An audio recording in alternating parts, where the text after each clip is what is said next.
Hello friends, 17वीं BPSC के इस PYQ series में ज्योग्राफी के लिए हम लोग अपने पीवाईक्यू को आगे बढ़ाएंगे आज अपने यूट्यूब के प्लेटफॉर्म एजुकेटर्स बूस्टर पे। ठीक है, तो आइए आज के इस सीरीज में क्वेश्चन नंबर 1 से हम लोग स्टार्ट करते हैं।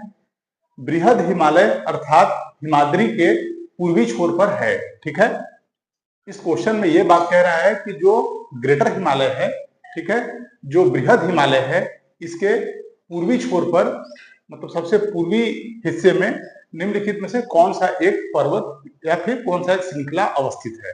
तो आपके विकल्प क्या है? ए गारो पहाड़ी, ठीक है, बी नंगा पर्वत, ठीक है, सी खासी पहाड़ी, ठीक है, डी नामचा बरवा। तो इसे देखना है। ठीक है, तो जब आप इसे देखेंगे तो मैंने इसे पूर्व के डिस्कशन में शामिल किया है, इसे बहुत ही विस्तार से। ठीक, तो इसके हिसाब से देखेंगे तो इसका उत्तर क्या हो जाएगा? डी, माने नामचा बरवा। नामचा बरवा एक पर्वत की श्रृंखला है, एक चोटी है जो ग्रेटर हिमालय के सबसे किधर है? पूर्व दिशा में अवस्थित है। ठीक है, जैसे कि मैंने बताया था कि ग्रेटर हिमालय की जो श्रृंखला है, ये जैसे ये हो गया ग्रेटर हिमालय, तो इसके सबसे पश्चिमी छोर पर, ठीक है, कौन है? नंगा पर्वत। कौन है? नंगा पर्वत। सबसे पश्चिम छोर पे नंगा पर्वत है, ठीक है ना, जो कि अभी फिलहाल पाक अधिकृत कश्मीर के क्षेत्र में चला गया है। लेकिन जब आप इससे आगे बढ़ेंगे तो ग्रेटर हिमालय को देखिएगा, एक महत्वपूर्ण विशेषता ग्रेटर हिमालय की है कि ये अविच्छिन्न है। अविच्छिन्न का मतलब ये कंटिन्यू है, ठीक है, एकदम निरंतर श्रृंखला है, कहीं पे कटा छटा नहीं है। और इसके सबसे पूर्वी किनारे पर जब आप आएंगे तो आपको एक महत्वपूर्ण क्या है? पर्वत की चोटी की तरह विद्यमान है नामचा बरवा, जो अरुणाचल प्रदेश में है। नामचा बरवा, नामचा बरवा, ठीक है, ये महत्वपूर्ण डिस्कशन हुआ। तो इस रूप में आपका उत्तर क्या हो गया? डी, नामचा बरवा। और बाकी तो आप लोगों ने देखा है कि गारो, खासी, जयंतिया, ये तीनों पहाड़ी जो है मेघालय के पठार पर प्राप्त होती है। ठीक, और ये तीनों ही पहाड़ी जो है जो मेघालय के पठार पर प्राप्त होती है, ये तीनों पूर्वी घाट, तीनों प्रायद्वीपीय भारत के महत्वपूर्ण हिस्से हैं। ठीक है, मैंने पूर्व के डिस्कशन में से शामिल किया था कि ये दोनों गारो, खासी, जयंतिया, ठीक है, गारो, खासी और जयंतिया, ये तीनों को मिलाकर के क्या कहते हैं? मेघालय का पठार कहते हैं। ठीक, और ये प्रायद्वीपीय भारत का हिस्सा है। बस मात्र दिक्कत क्या है कि यहाँ पर राजमहल की जो पहाड़ी है, ठीक है, और गारो, खासी, जयंतिया, जिसे मेघालय का पठार भी कहते हैं, के बीच में क्या है? गारो गैप। ठीक है, यहाँ पे क्या है? यहाँ पर मालदा गैप जिसे कहते हैं, मालदा गैप, ठीक है, क्या इसे कहते हैं? राजमहल गारो गैप, दोनों में से कुछ भी कहिए। राजमहल, राजमहल गारो गैप ये मौजूद है। इसके कारण लगता है कि दोनों अलग हैं, लेकिन अलग नहीं, दोनों एक ही पार्ट में स्थित हैं, दोनों को एक ही माना जाता है। प्रायद्वीपीय पठार का यह पूर्वी विस्तार है। ठीक, उसके बाद फिर नंगा पर्वत आपको मैंने बता ही दिया, तो इसका उत्तर क्या हो जाएगा? डी। उसके बाद क्वेश्चन नंबर 2 पे आइए। क्वेश्चन नंबर 2 कहता है निम्न हिमालय पर्वत श्रेणियों में से किस पर्वत श्रेणी, इसे मैं मिटा दूं, ठीक है, इसका काम हो गया। देखिए, निम्न हिमालय पर्वत श्रेणियों में से किस पर्वत श्रेणी को अटल टनल पार करती है? ये आसान क्वेश्चन है और ये करंट से रिलेटेड है। ठीक है, अटल टनल का निर्माण जिस साल हुआ था उस साल ये क्वेश्चन उठा करके पूछ दिया गया है। आइए इसे देख लेते हैं। जास्कर श्रृंखला, पश्चिमी पीर पंजाल श्रृंखला, लद्दाख या पूर्वी पीर पंजाल श्रृंखला, और ई में है इनमें से एक से ज्यादा या फिर कोई भी नहीं। ठीक है, तो देखिए इसका जो सही उत्तर है वो है पूर्वी पीर पंजाल। इसमें कंफ्यूज करने के लिए क्वेश्चन को बना दिया था और ऑप्शन भी बहुत बढ़िया से डिजाइन किया था, जिसमें पश्चिमी पीर पंजाल भी ऑप्शन में दे दिया गया है और पूर्वी पीर पंजाल भी ऑप्शन में दे दिया गया है।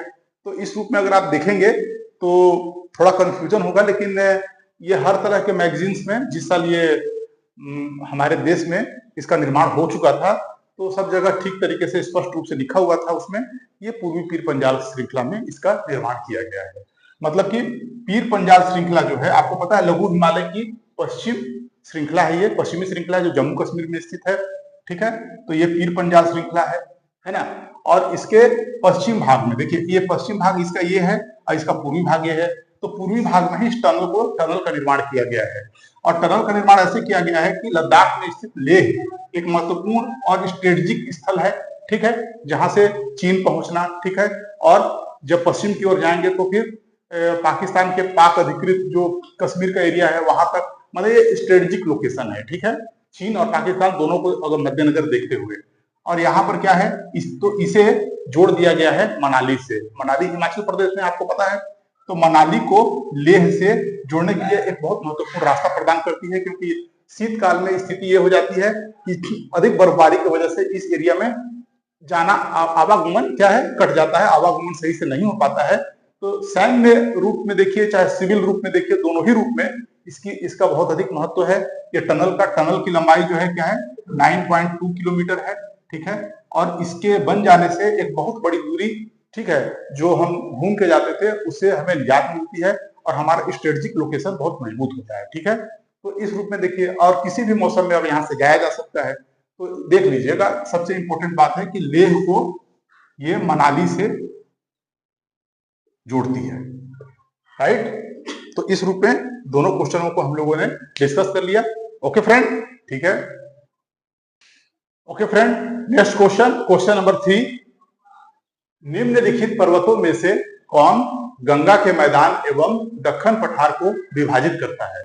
ये क्वेश्चन ये कहता है कि इन दिए गए विकल्पों में से कौन सा ऐसा एक पर्वत श्रृंखला है जो कि गंगा के मैदान को दक्कन के पठार से विभाजित करता है? आपके विकल्प क्या है? ए विंध्याचल, बी हिमालय, सी अरावली, डी पूर्वी घाट, या ई उपयुक्त में से कोई नहीं या एक से अधिक। ठीक, ये क्वेश्चन भी बीपीएससी सीडीपीओ में 2022 में पूछा गया है। तो इस प्रश्न का उत्तर क्या है? विंध्याचल श्रेणी। इसको हम डिटेल में डिस्कस करेंगे अभी तुरंत। ठीक है, तो विंध्याचल श्रेणी वह एक पर्वत श्रृंखला है जिसे माना जाता है कि ये उत्तर भारत अर्थात गंगा के मैदान एवं दक्षिण भारत अर्थात प्रायद्वीपीय पठार को अलग करती है। ठीक है, तो आइए इसको मैं दिखा दूं। तो इसे जब आप देखेंगे तो मैं एक मैप ड्रॉ करूंगा और उस मैप ड्रॉ करने के दौरान आपको दिखाऊंगा। ठीक ना, तो आप देखिए, तो यहां पे ही हम लोग एक मैप ड्रॉ कर लेते हैं। तो देखिए, भारत का एक मैप ड्रॉ करेंगे हम लोग। ठीक, उसी के थ्रू हम लोग इसे देखेंगे। ठीक है, तो आइए ठीक से आप लोग इसको ड्रॉ कीजिए, आप लोग मेरे साथ साथ। ठीक है ना, आप लोग मेरे साथ इसे ड्रॉ कीजिए। तो इस तरीके से है ये मैप। ठीक, केवल समझने के लिए इस मैप को ड्रॉ किया जा रहा है। देखिए, ये जो है यहां से देखिए, ये मैं विंध्याचल श्रेणी का निर्माण करता हूं। तो ये विंध्याचल श्रेणी है, देख लीजिए। ये विंध्याचल श्रेणी पर्वत जो है, ठीक, ये गुजरात के चौबट से लेकर के बिहार के सासाराम तक फैला हुआ है। ठीक है, सासाराम तक, ठीक है, फैला हुआ है गुजरात से। ठीक है, गुजरात से कहां तक फैला हुआ है? सासाराम तक फैला हुआ है। और इसकी श्रृंखलाएं कई राज्यों से गुजरती है, जैसे कि मध्य प्रदेश में इसका महत्वपूर्ण विस्तार है। गुजरात, मध्य प्रदेश, छत्तीसगढ़, कुछ हिस्सा झारखंड में भी इसका पड़ता है, बिहार तक चला आता है ये सासाराम तक। तो ये है विंध्याचल श्रेणी। ठीक है, क्या विंध्याचल श्रेणी इसे कहते हैं, विंध्याचल श्रेणी। ठीक है, विंध्याचल श्रेणी ये घिस चुका है और घिसने के बाद ये बहुत अधिक अपरदित हो गया है। क्यों? क्योंकि ये बहुत पुरातन श्रेणी की चट्टान है। इस चट्टान के निर्माण के विषय में यह माना जाता है कि समुद्री जल, ठीक है, समुद्री जल या फिर समुद्र का विस्तार क्या है, पश्चिमी घाट के तरफ पहले था और उसी जल के विस्तार के वजह से ही, समुद्री जल के विस्तार की वजह से ही यहाँ पर समुद्री अवशेष भी प्राप्त होते हैं। यहाँ के चट्टानों को जब देखा जाता है तो वहां यहाँ के चट्टानों में और समुद्री जो चट्टाने या फिर निक्षेपित पदार्थ है, दोनों में तुलना करने पर यह पता चलता है कि दोनों पे बहुत हद तक समानताएं प्राप्त होती है। इसे फ्लैश निक्षेप भी कहते हैं। ठीक है, फ्लैश निक्षेप भी कहते हैं। और इसमें चूना की प्रधानता है, ठीक है, चूना की प्रधानता है, बलुआ पत्थर प्राप्त होता है, ठीक है, और ये रूपांतरित हो गया है। रूपांतरित का मतलब यह होता है कि बहुत लंबे समय तक अत्यधिक दबाव और ताप की वजह से इस चट्टानों में परिवर्तन हो गया है और मूल चट्टान से इतर यहाँ पर जो चट्टान प्राप्त होते हैं उसे ही हम कायांतरित चट्टान कहते हैं। ठीक है फ्रेंड्स, तो इस तरह की यहाँ पर चट्टानी पदार्थ पाए जाते हैं और यहाँ पर चूना प्रधान चट्टानों का क्या है, बहुलता है। इसके वजह से ही आप देखिएगा कि महत्वपूर्ण बड़े बड़े जितने भी सीमेंट उद्योग हैं वो विंध्याचल श्रेणी के क्षेत्र में विकसित हुए हैं। तो इस रूप में भी हम लोग को पढ़ना है जोड़ करके, जैसे मध्य प्रदेश में कटनी, सतना, ये सब का एरिया जो है आप देखे होंगे बड़े बड़े क्या है, सीमेंट उद्योग का विकास हुआ है। इवन आप आकर के देखिए तो बिहार में भी रोहतास जिले में सीमेंट का उत्पादन काफी ज्यादा होता है, क्योंकि ये श्रृंखला जब आगे बढ़ती है तो ये श्रृंखला क्या है, ये विंध्याचल पर्वत की जो श्रृंखला है आगे चलती है तो ये कैमूर श्रृंखला के नाम से जानी जाती है, जो बिहार में प्राप्त होती है। क्या कहते हैं इसे, कैमूर श्रृंखला। कैमूर श्रृंखला जो बिहार में प्राप्त होती है, कैमूर श्रृंखला, ठीक है। और ये है विंध्यन श्रेणी आगे बढ़ती हुई जाती है तो इसे क्या कहते हैं, भानरेर। यहाँ कहते हैं इसे भानरेर। तो देखिए विंध्य श्रेणी का ही आगे विस्तार क्या है, भानरेर और कैमूर श्रृंखला, और इसे यह बुंदेलखंड के जो पठार है उसके दक्षिण स्थित है। तो इस तरीके की कई विशेषताएं हैं। मैपिंग जब हम लोग कभी विशेष रूप से करेंगे तो इसे बहुत डिटेल में देखेंगे। हालांकि आपके परीक्षा में यहाँ से जितना मैं डिस्कस कर रहा हूँ काम चल जाएगा। विंध्याचल श्रेणी से संबंधित कोई भी सवाल यदि कमीशन पूछती है, आपका पेन नहीं रुकेगा, आप सही टिक कीजिएगा इतने ही इंफॉर्मेशन से, ठीक है। क्या विंध्याचल श्रेणी गुजरात से शुरू होकर के बिहार के सासाराम तक चल जाती है। इसके अलग अलग श्रृंखलाओं को अलग अलग नाम से भी जानते हैं, जो कि स्थानीय है, विंध्यन श्रेणी, भानरेर और कैमूर श्रृंखला, राइट। और मैंने चट्टानी विशेषता बता ही दिया, ठीक। तो इस रूप में आप लोगों ने इसे देख लिया और अरावली पर्वत के बारे में हम लोगों ने डिटेल में देखा ही है, ठीक है ना। यहीं पर है अरावली, देख लीजिए, ये अरावली श्रृंखला मैंने बताया ही था कि ये भी गुजरात से स्टार्ट होकर के राजस्थान और दिल्ली तक पहुंच जाती है, जिसे दिल्ली में दिल्ली रिज के नाम से जानते हैं, या फिर इसे क्या रॉयल सीना हिल के नाम से भी जानते हैं। और वहीं पर राष्ट्रपति भवन स्थित है। मैंने बताया है कि ये विश्व की सबसे पुरातन पर्वत श्रेणियों में स्थित है। इसकी इस चट्टानी जो विशेषता है वो प्री कैम्ब्रियन के चट्टानों से मेल खाती है, ठीक है। और काफी ये यहाँ की चट्टान पुरातन है और ये बहुत अधिक अपरदित हो गई है और उत्थित भूभाग के रूप में दिखाई पड़ती है, ठीक है। कई नदियों ने इसे काटा भी है अलग अलग जगह पर। और ये जो पर्वत श्रृंखला है क्या है, बहुत सारे खनिजों के लिए विख्यात है। मेटेलिक खनिज यहाँ बहुत अधिक पाए जाते हैं। साथ ही साथ ये जो श्रृंखला है दक्षिण में सबसे अधिक ऊंची है और उत्तर में इसकी ऊंचाई कम हो गई है, ठीक है। और दक्षिण में ही इसकी सबसे ऊंची चोटी जो है वो कौन सी प्राप्त होती है, गुरु शिखर, ठीक है। लिख दूं तो देखिए, गुरु शिखर 1722 मीटर। तो इतने फैक्ट के साथ में और इतने जानकारी के साथ में आपको कोई भी क्वेश्चन अरावली से यदि आता है कभी गलत नहीं होगा, राइट। चलिए ठीक है friend, okay friend. Next question number 4, निम्नलिखित किस पहाड़ी पर पूर्वी घाट और पश्चिमी घाट आपस में आकर के मिलती है। देखिए पूर्वी घाट, पश्चिमी घाट, ये क्वेश्चन कहता है कि पूर्वी घाट जो पर्वत श्रृंखला है वो पश्चिमी घाट पर्वत श्रृंखला से मिलती है। तो कहां पे मिलती है, वो पॉइंट क्या है जहां पर दोनों आपस में मिल जाते हैं। तो देखिए आपके विकल्प हैं पालनी पहाड़ी, अन्नाई मुडी की पहाड़ी, नीलगिरी की पहाड़ी या शेवराय की पहाड़ी। तो इसका सही उत्तर है नीलगिरी की पहाड़ी, ऑप्शन सी, राइट। इसी से मिलता जुलता क्वेश्चन नंबर 5 है। यहां भी आप ध्यान दीजिए, जहां पूर्वी घाट एवं पश्चिमी घाट आपस में मिलते हैं वहां निम्नलिखित में से कौन सी एक महत्वपूर्ण पहाड़ी स्थित है, ठीक है।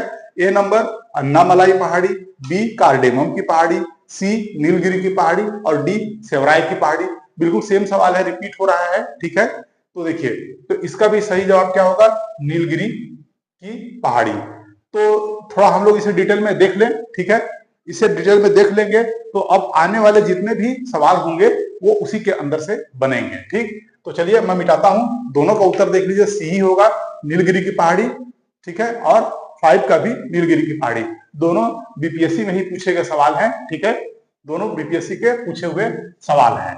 तो आइए और आप इसे देखिए, थोड़ा एंजॉय कीजिए। 2 मिनट में मैं इसे डिस्कस करता हूं और डिस्कशन को थोड़ा एंजॉय करना है, ठीक है, अच्छे से। और आपको मैं ये विश्वास दिलाता हूं कि जो डिस्कशन होगा, ठीक, उसमें से ही सवाल आएंगे और विगत वर्ष में किसी भी कमीशन का सवाल इससे बाहर संभवतः नहीं जाना चाहिए। अगर जाएगा तो सभी की कलम वहां रुकेगी। देखिए, आप लोगों को ध्यान से इसे क्या है देखना है ना। देखिए, ये है प्रायद्वीपीय पठार का एक मानचित्र या फिर ये छोटा सा एक क्या फिगर। अब देखिए, तापी नदी, ठीक है, तापी नदी के दक्षिण में पूरा पश्चिम के तट पर स्थित जो पर्वत श्रृंखला प्राप्त होती है उसका नाम क्या है? पश्चिमी घाट। क्या नाम है उसका? पश्चिमी घाट, ठीक है।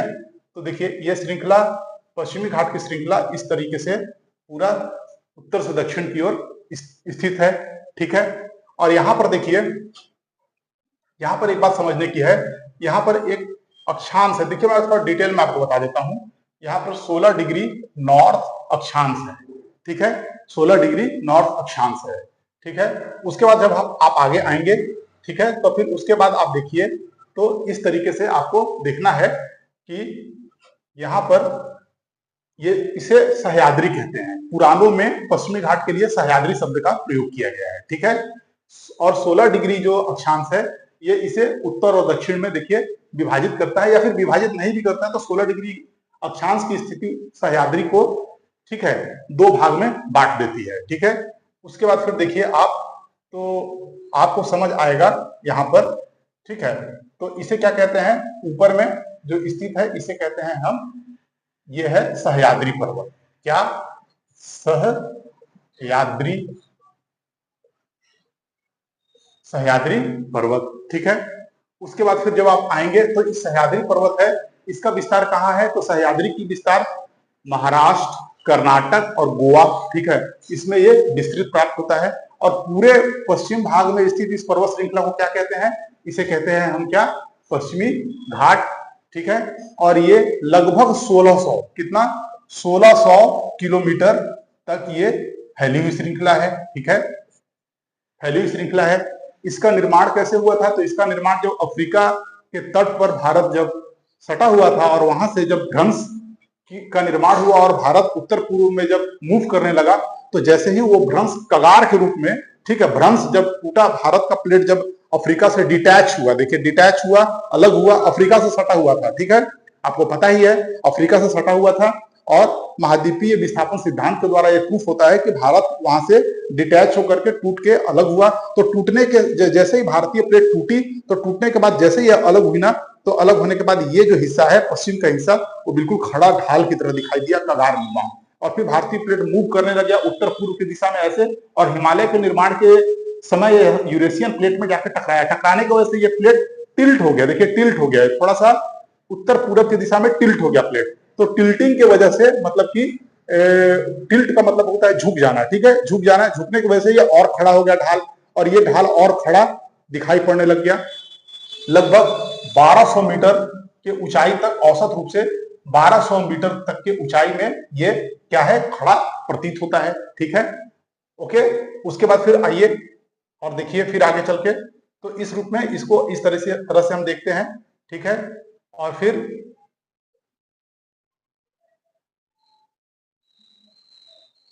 और उसके बाद फिर देखिए, सह्याद्री है तो उत्तरी सह्याद्री की ऊंची चोटी यहां पर आपको दिखाई पड़ जाएगा, क्या? कलसुबाई, ठीक है, क्या दिखाई देगा? कलसुबाई, कलसुबाई, ठीक है। और उसके बाद फिर जब आप नीचे आएंगे, ठीक, तब फिर यहां पर आपको क्या दिखाई देगा? यहां पर ये बाबा बुदन की पहाड़ी है, क्या? बाबा बुदन की पहाड़ी। ये कहां स्थित है बाबा बुदन की पहाड़ी? कर्नाटक में, ठीक है, आपको ध्यान रखना है, ठीक है। यहीं पर एक ऊंची चोटी प्राप्त होती है, ठीक है, कौन सी? तो यहां पर जो ऊंची चोटी प्राप्त होती है उसका नाम है क्या? कुद्रेमुख। आप अपने मैप में ढूंढते जाइए, कुद्रेमुख ऊंची चोटी प्राप्त होती है। उसके बाद फिर हम जब और नीचे आते हैं तब फिर क्या प्राप्त होती है? देखिए ये सह्याद्री प्राप्त हुई, उसके बाद फिर बाबा बुदन की पहाड़ी प्राप्त हुई, उसके बाद फिर कौन सी पहाड़ी प्राप्त होती है, फिर नीलगिरी की पहाड़ी प्राप्त होती है। ठीक है, तो नीलगिरी की पहाड़ी तो लिख दें हम लोग यहाँ पर नीलगिरी, नीलगिरी की पहाड़ी। ठीक है, यहाँ पर नीलगिरी के पहाड़ी पर एक सबसे ऊंची चोटी जो प्राप्त होती है इसका नाम है दोदा बेटा। क्या? दोदा बेटा।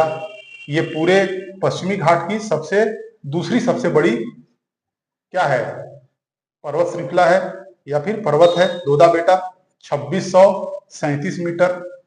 ठीक है, उसके बाद फिर कौन सी पर्वत श्रृंखला प्राप्त होती है आपको, ये अन्नामलाई, बहुत इंपॉर्टेंट है। क्या? अन्नामलाई, अन्नामलाई।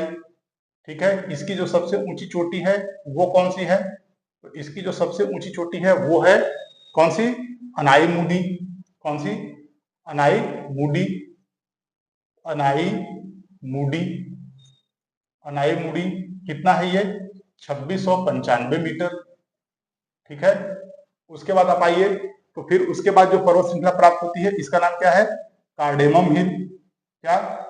कार्डेमम की पहाड़ी, कार्डेमम पहाड़ी। ठीक है, इसी के ही साउथ में या दक्षिण में अगस्त मल्लाई प्राप्त होती है, अगस्त मल्लाई। मलाई का मतलब होता है पहाड़ी, दक्षिण में मल्लाई को क्या कहते हैं, पहाड़ी कहते हैं। तो ये है आपका पश्चिमी घाट। पूर्वी घाट भी जल्दी से देख लीजिए, यहां से एक पर्वत श्रृंखला है, इसे कहते हैं बरुसानंद। ठीक है, क्या? बरुसानंद, राइट, देखते चलिए। उसके बाद फिर क्या है, सिरुमल्लाई, बरसानंद के बाद फिर सिरुमल्लाई। ठीक है, उसके बाद ऊपर देखिए तो पंचमल्लाई। ठीक है, मल्लाई, इस तरीके से ये सब तमिलनाडु में स्थित है। ठीक है, और यहाँ पर देखिए जहां अन्नामलाई की पर्वत श्रृंखला है, पर्वत प्राप्त होती है, वहीं पर पास में एक पर्वत श्रृंखला प्राप्त होती है, उसका नाम क्या है, उसका नाम है पालनी हिल। क्या? पालनी हिल। ठीक है, और उसके बाद फिर आगे चलिए तो ये पालनी हिल ऐसे है, और फिर नीलगिरी पर्वत श्रृंखला के पास ही आप आकर के देखिए, यहाँ पर इसी के पास में एक पर्वत प्राप्त होगा आपको, जो होगा कौन सा, ये है शिवराय, फिर है जावड़ी। ठीक है, उसके बाद जब ऊपर आप चलेंगे तब फिर आपको क्या प्राप्त होगा, दो लगभग समानांतर श्रृंखलाएं प्राप्त होती हैं। ठीक, इन दोनों का नाम क्या है, तो एक का नाम है पालकोड्डा, एक का नाम है वेलिकोड्डा। फिर ऊपर चलेंगे तो एक दो और पर्वत श्रृंखलाएं जो है समानांतर प्राप्त होती हैं, एक का नाम है क्या, नल्ला मल्ला, और एक इर्रा मल्ला। ठीक है, इरा मल्ला। और फिर इसके उड़ीसा के तट पर ये स्थित है, उड़ीसा के तट पर एक पर्वत श्रृंखला इस तरीके से समानांतर स्थित है, इसे उत्तरी सिरकार कहते हैं। तो इसे लिख लीजिए, ये कौन सा है, वरुसानंद या वरुसानंद पर्वत श्रृंखला। याद रखिए, ये सब आ सकता है बिल्कुल सजाने के लिए आपका। ये सिरुमल्लाई, सिरु सिरु मल्लाई, सिरुमल्लाई। फिर ये पालनी हिल, ये बहुत इंपॉर्टेंट है, पालनी पहाड़ी, पालनी पहाड़ी। फिर ये क्या है, ये है शिवराय, शिवराय जावड़ी, जावड़ी शिवराय। और फिर ये क्या है, ये वरुसानंद, ये वरुसानंद हो गया, और ये सिरुमल्लाई, और ये जो है यहाँ पर ये पर्वत श्रृंखला ये पंचमल्लाई है। ठीक है, लिख लीजिए पंचमल्लाई, पंचमल्लाई। और ये है शिवराय की पहाड़ी, शिवराय की पहाड़ी, ये जावड़ी की पहाड़ी। और फिर ये हो क्या है, वेलिकोड्डा, लिख लीजिए वेलिकोंडा। और ये क्या है, पालकोंडा, तो लिख दूं मैं यहाँ पे पालकोंडा, पालकोंडा। ठीक है, नल्ला माला, नल्ला मल्ला। और फिर इर्रा मल्ला, तो इर्रा मल्ला। ठीक है, उसके बाद फिर क्या है, उत्तरी सिरकार, उत्तरी सिरकार। उत्तरी सिरकार, ठीक है, सिरकार, उत्तरी सिरकार, और उत्तरी सिरकार पे ही एक ऊंची चोटी है महेंद्रगिरी, ये उड़ीसा में स्थित है महेंद्रगिरी, 1501 मीटर। और ध्यान देने की बात है, अब ध्यान दीजिए कि यहां पर स्थित है एक ऊंची चोटी, इसका नाम है अरोयाकोंडा। क्या? अरोयाकोंडा। यहां लिख दूं मैं अरोयाकोंडा, अरोयाकोंडा। ये कितना है? 1680 मीटर, 1680 मीटर। और ये क्या है? पूरे पूर्वी घाट का सबसे ऊंची चोटी है अरोयाकोंडा। याद रखिएगा, आपको कहीं कहीं महेंद्रगिरी भी प्राप्त हो जाएगा, लेकिन गलत है, महेंद्रगिरी नहीं है। पूर्वी घाट की सबसे ऊंची चोटी अरोयाकोंडा है, जो कि 1680 मीटर ऊंची है। इसे विशाखापट्टनम चोटी भी कहते हैं। क्या? इसे विशाखापट्टनम चोटी या विशाखापट्टनम पहाड़ी भी कहते हैं। विशाखापट्टनम पहाड़ी लिख लीजिए, कोई दिक्कत नहीं है, विशाखापट्टनम पहाड़ी भी कहते हैं इसको, ठीक है। तो इस रूप में आप लोगों ने पश्चिमी घाट और पूर्वी घाट को बहुत ही विहंगम रूप से यहाँ देखा है, ठीक। और इसे आप लोग अच्छे तरीके से अपने मैप में ड्रॉ कर लीजिए, अपने कॉपी में ड्रॉ कर लीजिए, बना लीजिए। अगर कोई भी क्वेश्चन यहाँ से आता है, प्रायद्वीपीय पठार से आता है, पश्चिमी घाट पूर्वी घाट से आता है, आपके प्रश्न गलत कभी भी नहीं होंगे, ठीक है। और इसे दक्षिण से उत्तर या उत्तर से दक्षिण की ओर सजाने के लिए भी आपको आ सकता है, ठीक है। तो इस रूप में आप लोग इसे देख लीजिए। ओके फ्रेंड, ठीक है। क्वेश्चन नंबर 7, ठीक है। महाराष्ट्र एवं कर्नाटक में, ठीक है, पश्चिमी घाट खाली स्थान कहलाती है या डैश कहलाती है? ये क्वेश्चन ये कह रहा है कि महाराष्ट्र में और कर्नाटक में पश्चिमी घाट को किस नाम से जानते हैं। तो हम लोगों ने अभी डिटेल में देखा है, डिस्कस किया है, तो कोई दिक्कत तो आप लोग को होगी नहीं। मैंने बताया था कि पश्चिमी घाट को महाराष्ट्र, कर्नाटक और गोवा तक, ठीक है, जो संख्या विस्तृत है उसे सह्याद्री के नाम से जानते हैं, ठीक फ्रेंड। तो देखिए यहाँ पर ऑप्शन आपके थे नीलगिरी पर्वत, सह्याद्री पर्वत, दक्कन, और इनमें से कोई नहीं, तो आपका सही उत्तर क्या हो जाएगा? सह्याद्री, ठीक। आपको बहुत अच्छे से पता है, ये डिस्कशन के थ्रू हम लोगों ने देखा भी है। और क्वेश्चन नंबर फिर 8 है कि कन्याकुमारी से सटी पहाड़ियां क्या है या उसे क्या कहते हैं? ऐसी पहाड़ियां पश्चिमी घाट में जो कि कन्याकुमारी से अर्थात केरल के आसपास जो सटी हुई हैं, कन्याकुमारी से दक्षिणतम श्रृंखला किस नाम से जानी जाती है? तो जरा देखिए आपके विकल्प क्या है। अन्नामलाई पहाड़ियां, राइट, उसके बाद फिर नीलगिरी की पहाड़ियां, कार्डेमम की पहाड़ियां, ठीक है, कार्डेमम की पहाड़ियां, और शिवराय की पहाड़ियां। तो देखिए, तो इस तरीके से जब आप देखेंगे तो आपको पता चल जाएगा। जस्ट हम लोग के अभी डिस्कशन में ही ये मिला था, इसे कहते हैं कार्डेमम की पहाड़ी, ठीक है। क्या? कार्डेमम की पहाड़ी, या इसे ही इलायची की पहाड़ी भी कहते हैं, ठीक है। क्योंकि पहाड़ी ढलानों पर, केरल के पहाड़ी ढलानों पर इस क्षेत्र में जो कार्डेमम की पहाड़ी है, मैंने बताया था आपको कि पश्चिमी घाट में इस तरीके से मैंने ये पूरा बात आपको सिखाया था कि यहाँ पर जो उत्तरी श्रृंखला है पश्चिमी घाट का, इसे क्या कहते हैं?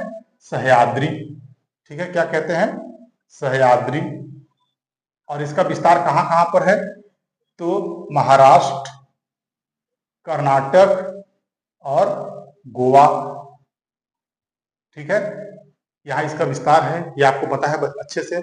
और इसके विस्तार को ही जब आगे हम देखते हैं, ठीक है, देखते हैं, तो ये दक्षिणी विस्तार जो है, इसे ही क्या कहते हैं? इसे ही कहते हैं कार्डेमम हिल। कार्डेमम, देखिए आपको मैं फिर से दिखा रहा हूं, कार्डेमम हिल, कार्डेमम पहाड़ी, ठीक है। इसे ही इलायची की पहाड़ी भी कहते हैं। तो आप लोगों को मैं एक बात और यहाँ जोड़ दूं कि ये जो पश्चिमी घाट है ना, यहाँ पर लेटेराइट मिट्टी मिलती है, और लेटेराइट मिट्टी के पहाड़ी ढलानों पर लेटेराइट मिट्टी का निक्षेप प्राप्त होता है, ठीक है। इसके वजह से यहाँ पे मसालों की खेती बहुत अधिक होती है। तो केरल में इसी पहाड़ी के ढलान पर, कार्डेमम के पहाड़ी के ढलान पर, यहाँ पर क्या होती है? इलायची की खेती भी की जाती है, इसीलिए इसे इलायची के पहाड़ी के नाम से भी जानते हैं। और बाकी पहाड़ियों के बारे में तो मैंने बता ही दिया। ये है अन्नामलाई, आपके ऑप्शन में जो दिया है ये अन्नामलाई की पहाड़ी है। नीलगिरी तो मैंने बता ही दिया था, ये नीलगिरी की पहाड़ी है। और शिवराय यहाँ पर प्राप्त होता है, शिवराय, ठीक है, शिवराय जवाड़ी, इस तरीके से। तो आप लोगों को इस तरीके से इसे देखना है, एक बृहद परिप्रेक्ष्य में देखना है। ताकि आने वाला सवाल भी वहां से मिले। ओके फ्रेंड, ठीक है। Okay friend, next question, question number 9। Okay, निम्नलिखित में से किस पहाड़ी पर चाय के बागान नहीं है? देखिए, चाय के बागान क्या है? नहीं है। तो नहीं खोजना है हम लोगों को, ठीक। इस बातों पर ध्यान दीजिएगा, ये सब की पॉइंट्स होते हैं, ठीक है। तो ए है कानन देवन, बी ऑप्शन है नीलगिरी, सी ऑप्शन है दार्जिलिंग और डी है गिरनार। तो देखिए, सबसे पहले तो आप लोगों को किसी भी फिजियोग्राफी या भूभौतिक प्रदेश की विशेषताएं प्राप्त मतलब कि पता होनी चाहिए, ठीक है। कि और पहले देखना चाहिए कि चाय के बागान, ठीक है, चाय के बागान जो जो प्राप्त होते हैं वो किस तरह के भौतिक दशाओं के साथ उत्पन्न होते हैं, या फिर चाय के बागानों की जो खेती की जाती है, चाय की खेती की जाती है, उसे यह एक रोपड़ कृषि है। रोपड़ कृषि का मतलब, ठीक है, या बागानी कृषि है। तो इसे किस भौतिक दशाओं में उत्पादित किया जाता है, इसको जानना जरूरी है। तो सबसे पहले तो जान लीजिए कि चाय का जो बागान है वो ढाल युक्त क्षेत्र में होता है, पहाड़ी क्षेत्र में होता है। ऐसा क्षेत्र जहां पर जल क्या है, नहीं लग सके, जल का जमाव ना हो सके, ठीक है। मतलब कि वर्षा यदि होती है तो वो वर्षा कुछ समय के बाद वर्षा का जल क्या है, वो ढालनुमा स्थलाकृति से नीचे उतर जाना चाहिए, अर्थात ढालनुमा स्थलाकृति सबसे पहली शर्त है, ठीक है। दूसरा क्या है कि चाय की जहां खेती होती है वहां पर जो मृदा है वो लेटेराइट मृदा प्राप्त होती है। लेटेराइट मृदा के क्षेत्र में ही बागानी कृषि अधिक फलती फूलती है, ठीक है। ये बात आपको जानना है, ठीक है। तो ये इस सूर्या तप का भी इसमें महत्व है, ठीक। इसमें सूर्या तप का मात्रा जो है साल भर में होना चाहिए, बना हुआ रहना चाहिए अधिक समय तक। तो इस तरह के क्षेत्र में क्या है, चाय की खेती विकसित होती है। अब देख लीजिए, आप कहीं भी चाय की खेती पहाड़ी ही क्षेत्र में विकसित होगी जहां पर वर्षा की मात्रा अधिक होती है, अर्थात लगभग आप मान के चलिए कि 150 सेंटीमीटर 200 सेंटीमीटर के आसपास के वर्षा के जो प्रमुख क्षेत्र हैं उन क्षेत्रों में चाय की खेती फलती फूलती है। क्या 200 सेंटीमीटर के आसपास या 150 से 200 सेंटीमीटर के आसपास, 200 सेंटीमीटर के आसपास की वर्षा के जो क्षेत्र होते हैं चाय की खेती के लिए बहुत महत्वपूर्ण है, ठीक। तो इस रूप में आप देखें तो कानन देवन एक पहला ऑप्शन जो आपके पास है, ये कहाँ है, केरल के इडुक्की में। कहाँ है, देख लीजिए, केरल के इडुक्की में, ठीक है। इडुक्की में एक जिला है, केरल का इडुक्की जिला। तो केरल के इडुक्की जिले में ही कानन देवन एक क्षेत्र है, पहाड़ी है, पहाड़ी के पास यहाँ पर चाय की खेती की जाती है। आपको याद रखना है क्या, कानन देवन केरल के इडुक्की क्षेत्र में प्राप्त होता है, ठीक है। नीलगिरी आपको पता है, ठीक है। नीलगिरी के बारे में पता है, हम लोगों ने डिस्कस किया। पश्चिमी घाट की एक पर्वत श्रृंखला है नीलगिरी, जहां पर पूर्वी घाट और पश्चिमी घाट दोनों आकर के मिलते हैं, ठीक है। तो यहाँ पर भी खेती की जाती है चाय की, और ये ढाल युक्त क्षेत्र है और पश्चिमी घाट का क्षेत्र होने की वजह से, और देखिए ये कानन देवन भी क्या है, पश्चिमी घाट में स्थित है, नीलगिरी पश्चिमी घाट में स्थित है। तो यहाँ पर लगभग 200 सेंटीमीटर से अधिक वर्षा प्राप्त होती है। 200 सेंटीमीटर आप मान के चलिए, 150 से 200 सेंटीमीटर का वर्षा का ये क्षेत्र है। नीलगिरी में विशिष्ट चाय होती है। विशिष्ट चाय का मतलब कि इस चाय की खुशबू और इस चाय का जो स्वाद है वो अन्य चायों से अधिक उत्कृष्ट है। तो विशिष्ट चाय प्राप्त होती है ये, ठीक है। और ये दोनों ही क्षेत्र, केरल का क्षेत्र और ये नीलगिरी का क्षेत्र जो दोनों है, नीलगिरी पर्वत श्रृंखलाएं कई राज्यों में स्थित है, ठीक। इसकी कुछ ये तमिलनाडु में भी प्राप्त होता है। नीलगिरी की पर्वत श्रृंखलाएं तमिलनाडु में भी कुछ हिस्से इसके प्राप्त होते हैं, कुछ कर्नाटक में भी मिलेंगे और कुछ इसके हिस्से केरल को भी छूते हैं। तो ये एक विस्तृत पर्वत श्रृंखला है।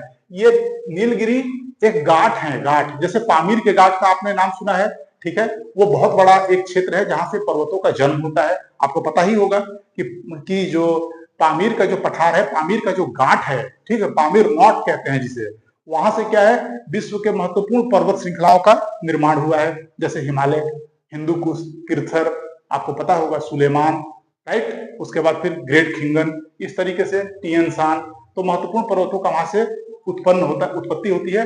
सेम ऐसे ही नीलगिरी पर्वत के पास से ही कई पर्वत अनेक दिशाओं में निकले हुए हैं, ठीक है। इस तरीके से तो आपको पता होगा नीलगिरी के पास पालनी हिल मिलती है, और पालनी हिल क्या है, पूर्वी घाट का एक विस्तार है। तो पूर्वी घाट और पश्चिमी घाट नीलगिरी में आकर के मिलते हैं। देख चुके हैं। तो नीलगिरी में भी विशिष्ट चाय प्राप्त होती है। कानन देवन केरल में है, वहां भी विशिष्ट चाय प्राप्त होती है। दार्जिलिंग देखिए पश्चिम बंगाल में है दार्जिलिंग, ठीक है, कहाँ है, पश्चिम बंगाल। तो यहाँ पर भी क्या होता है, पश्चिम बंगाल में भी, बंगाल में है, ठीक है, ऊपर के क्षेत्र में दार्जिलिंग जलपाईगुड़ी, ठीक है, ऊपर प्राप्त होता है उत्तरी पश्चिम बंगाल में, और यहाँ पर भी चाय की खेती की जाती है। लेकिन गिरनार जो है वो क्या है, गुजरात का क्षेत्र है। तो देखिए दार्जिलिंग भी क्या है, अधिक वर्षा वाला एरिया है। यहाँ पर भी 150 से 200 सेंटीमीटर के बीच में वर्षा होती है, पर्याप्त वर्षा हो जाती है, और ढाल युक्त क्षेत्र है तो चाय की खेती यहाँ पर हो जाती है। लेकिन गिरनार में जब जाएंगे तो गिरनार में वर्षा बहुत कम होता है, ठीक है। गिरनार जो क्षेत्र है, अगर आप देखना चाहें तो मैं आपको यहाँ पर दिखा दूंगा कि देखिए ये जो एरिया है ना, यहाँ पर देखिए ये, यहाँ पर ये आपको मिल जाएगा क्या, गिरनार का क्षेत्र है ये, देखिए। तो यहाँ पर क्या है कि यहाँ पर वर्षा बहुत कम है। ये क्षेत्र ऐसा है जहां पर 50 सेंटीमीटर 60 सेंटीमीटर से अधिक वर्षा प्राप्त नहीं होती है। यह अर्ध शुष्क प्रदेश प्राप्त होता है यहाँ पर, इसलिए। और यहाँ पर क्या है कि इस कम वर्षा होने की वजह से चाय की खेती संभव नहीं हो पाती है, इसलिए आपका उत्तर क्या हो जाएगा, गिरनार। तो चाय के बागान कहाँ नहीं होंगे, गिरनार के क्षेत्र में नहीं होंगे, ठीक है।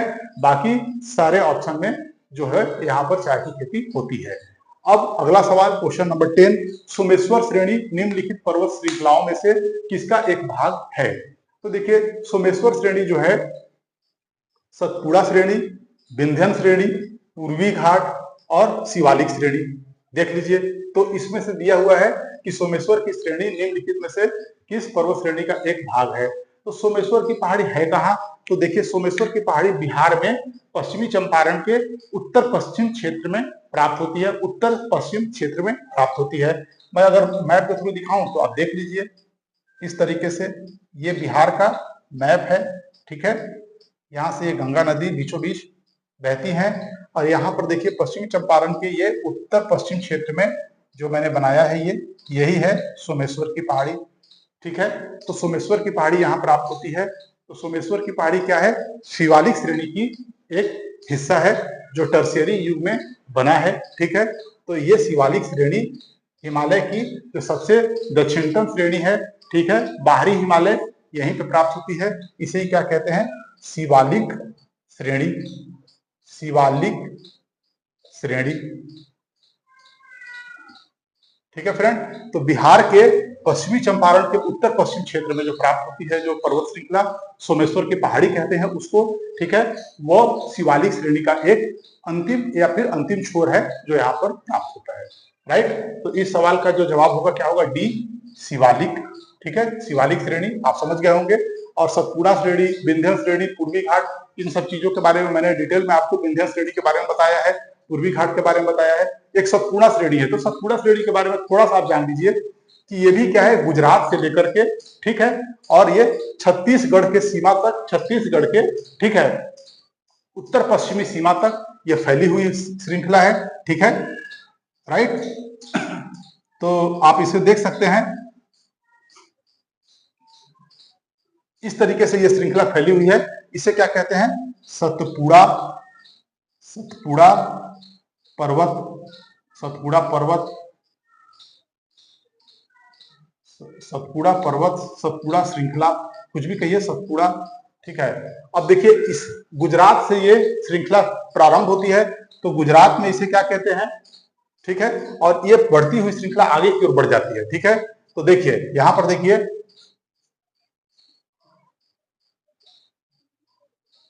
गुजरात में इसे कहते हैं राजपीपला, ठीक है, क्या, गुजरात में इसे कहते हैं राजपीपला।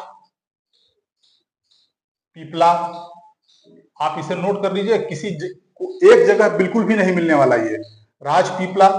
फिर क्या कहते हैं, ग्वालीगढ़, गावलीगढ़, ठीक है, राजपीपला, गावलीगढ़, फिर महादेव, महादेव, और फिर क्या कहते हैं, मैकाल, मैकाल। तो देखिए इसका नाम क्या है, सतपुड़ा का, सतपुड़ा पर्वत, पूरे श्रृंखला को सतपुड़ा कहते हैं, लेकिन अलग अलग जगह इसका नाम अलग है। गुजरात से प्रारंभ होता है जहां इसे राजपीपला हिल, फिर आगे बढ़ते चलते हैं गावलीगढ़, फिर महादेव श्रृंखला मध्य प्रदेश में, और मध्य प्रदेश से लेकर के उत्तर पश्चिम छत्तीसगढ़ के, ठीक है, सीमा तक इसे मैकाल श्रृंखला भी कहते हैं। और यही महादेव पर्वत पर इसकी सबसे ऊंची पर्वत श्रृंखला या सबसे ऊंची चोटी प्राप्त होती है, जिसे क्या कहते हैं हम, क्या कहते हैं इसे कहते हैं हम धूपगढ़। क्या? धूपगढ़। याद रखिएगा, मोस्ट इंपॉर्टेंट है, लगभग हजारों लाखों बार किसी न किसी परीक्षा में पूछा जा चुका है ये। और मैकाल श्रृंखला जो दिखाई पड़ रहा है आपको, मैकाल श्रृंखला पर भी एक ऊंची चोटी प्राप्त होती है। यहाँ पर इसे कहते हैं अमरकंटक। अमरकंटक हजारों बार ये सवाल आ चुके हैं, लेकिन सबसे ऊंची श्रृंखला कौन सी है, सबसे ऊंची चोटी कौन सी है? धूपगढ़। तो पूरे सतपुड़ा पर्वत की सबसे ऊंची चोटी कौन सी है? सतपुड़ा पर्वत की सबसे ऊंची चोटी, बार बार मैं जोर दे रहा हूं, पूरे सतपुड़ा पर्वत की सबसे ऊंची चोटी महादेव श्रृंखला पर स्थित है, जिसे धूपगढ़ कहते हैं। और मैकाल श्रृंखला पर भी एक ऊंची चोटी है, जिसे अमरकंटक कहते हैं, अमरकंटक का पठार कहते हैं।